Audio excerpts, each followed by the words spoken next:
I have seen many a comment to do like a tips for training video, so I thought I would talk about that since that is probably the hardest part of the job. Before you have the job, it's already hard. I just want to start with like a little bit of a summary about what training is, how long it is, where it is. It's usually 8 weeks, about 8 weeks depending on the airline. I think mine was about like 7.5. Some of the regionals, it's a little less. I am very against those scam schools where you can go and learn to be a flight attendant, but you're not working for anyone as a flight attendant. Basically, you should never pay for flight attendant training. It should be provided by the company you're gonna work for. That way, if you pass the training, then you already have the job. Training could be paid or unpaid. My company's training when I went through it in 2019 was unpaid, but they do give you, I think it's like a $200 stipend I think every week. I've heard of some being paid. I think one of the big three pay. If it's like a charter company, they probably pay. Is usually at one of the bases that your airline has that has a training center. The major airlines have many big bases with smaller training centers, but they usually have like one big initial training center. They will put you up in a hotel that the company does pay for. You will have a roommate typically, at least when I went through training in 2019 and what I'm hearing about the new hires coming out of training for my company right now. They will shuttle you to the training center from the hotel, from the training center back to the hotel. So transportation and lodging is taken care of. It's also nice to make sure your life at home is nice and organized and in order before you leave for 2 months to train to start a new job, and then you're gonna have to come back home, possibly repack, move to a new city. I would say don't go crazy buying a lot of stuff for training.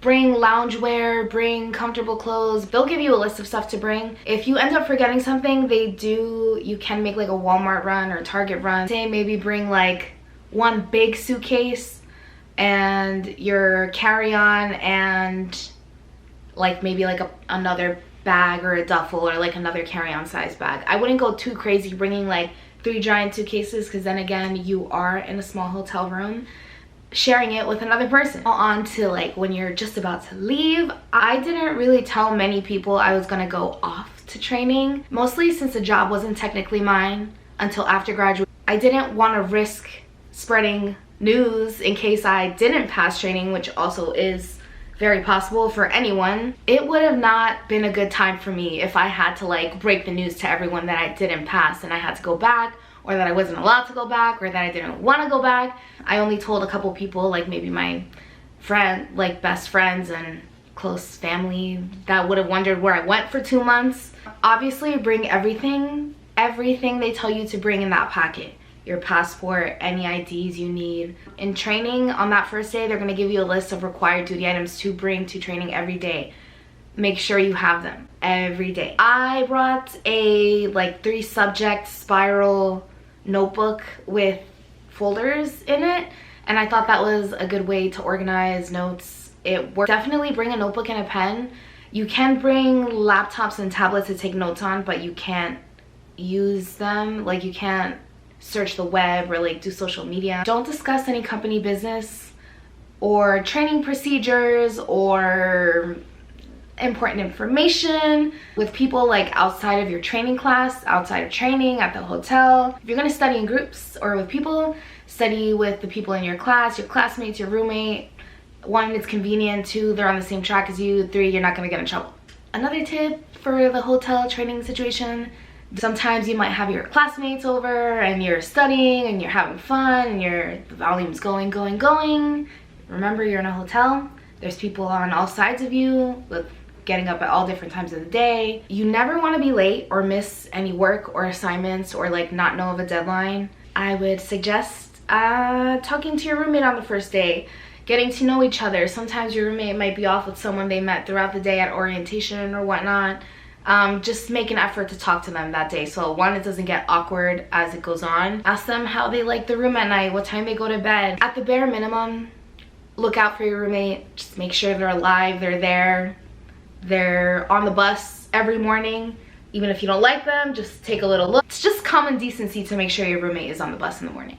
A little bit about testing. Can't really talk much about, you know, the details, what they teach you, what they test you on. It's a lot of computer-based testing and written, consisting of like multiple choice, true and false, multiple response type of thing, matching, stuff like that. You also will have hands-on drills with the doors, how to open and close the doors, evacs, etc., etc. You're also tested on service, so service validations, they must be satisfied or satisfactory. And of course, your final exam, your drills, and your IOE. You must pass all of them to graduate. Pay really close attention in class and make your best effort to listen and absorb. I feel like that's the best way to learn in training, is to like be fully present in class. A lot of hearing it. Study with your classmates if that's what works for you. Study by yourself if that's what works for you. Study in small groups if that's what works for you. Just find what works for you quickly and stick to it.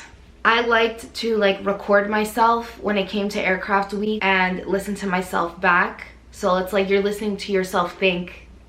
It just sounds insane, but I swear it's like one of my study methods. Try to pace yourself so you don't burn out. You'll be tired towards the end of training after about 2 months of like early starts, long days, sometimes late nights. You have stressful material to learn and memorize and regurgitate. Don't get complacent. They will tell you that all the time in training. They told us that all the time. If they don't, I'm telling you now. And I've seen the worst case scenario, which is people going home the day of finals because you can't perform. And don't pull all-nighters.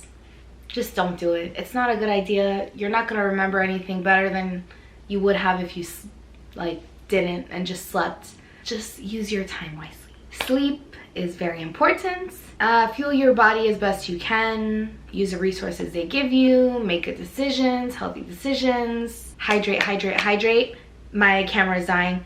Take your vitamin C supplement. I'll never forget what it felt like to have my one instructor, Alicia, if you have Alicia. She did this like visualization thing the last day before we went into finals. She had us close our eyes, visualize our first day of work as United Airlines flight attendant. And at that point, it was so close I could almost feel it, like after that day. I remember being in training and taking the shuttle back to the hotel after a long day and looking out the window up at the sky and seeing the United planes taking off out of Houston and thinking, soon that'll be me on that jump seat. Who knows, maybe I'd be going to London, Paris, maybe Tokyo, if you get the Hilary Duff reference. And I also remember those dreadful mornings of getting up at the crack of dawn, feeling super nervous. I was super nauseous, but I can say that all that hard work was worth it, and the job only gets better with seniority. So, cheers, good luck, work hard, and I will see you on the line.